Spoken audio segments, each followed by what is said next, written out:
Juda ham xursand bo'laman. Mana shu o'zbeklarning orasida birinchilar qatorida bo'lib, Instagram orqali shu Amerika Qo'shma Shtatlarida ishlab chiqarilgan eng katta pikaplarni sotuvini boshlaganimizdan va albatta o'zbek auditoriyamizga birin-ketin katta pikaplarni ko'rsatamiz. Hammaga assalomu alaykum rahmatullohi va barakatuh. Qadrdonlar, GMC Denali HD2.5 sotuvga yetib keldi.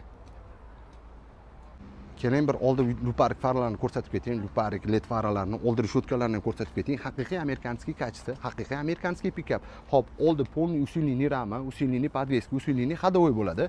Qadrdonlar, keling motor haqida ozgina ma'lumot berib o'tib ketamiz. Bu Duramax 6.6 turbo dizel bo'ladi.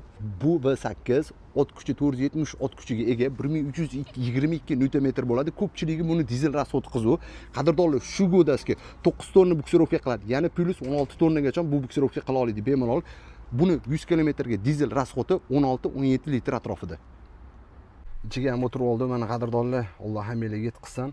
Hop, head up display bor, multirul, rullar ham adaptivniy cruise control, hammasi palas udержанияларgacha bor. Rullarimizda Abduf Abagrev sidenalida, Abduf Abagrev tepada lyuk, hop, sidena pamять, Bose akustikada kattaligini qarang. Kerakli bo'lgan hamma narsa mana shu mashinada mujassama. Lug'li mashinada shunaqa komfort tushunmaydi. Ham panellarni qarang, taxtali qilib qo'yganini, boshqa ishlab qo'yganda.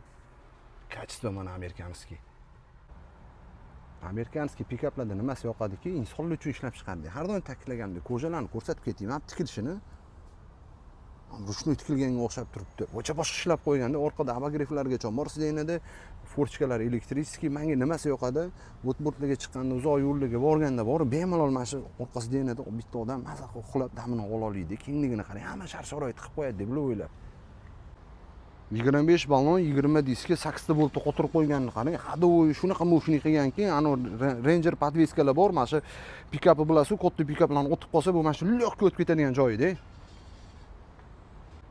Amerikanskiy pikaplarda nimasi yoqadi? Mana fart ko'p qarang, 9 tonnagacha yana tortadi. Daparnikdan 16 tonnagacha maksimalni bergan. Mana qarang, treylerga, buksirovkaga, undan tashqari bu yerda projektorlarga rozetkalar tashab ketilgan.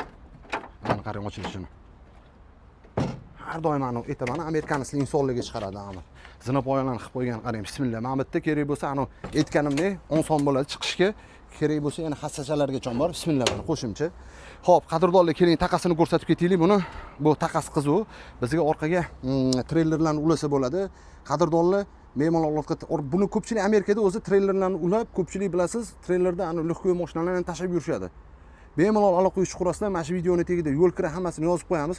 Mana ishlab qo'yganini qarang. Hamma yoqda rozetka bor. Pikapmi pikap mana haqiqiy amerikanskiy pikap shunaqa bo'lishi kerak edi. Ortig'i bilan keyin bagaj hajmi qizuv. Qadrdon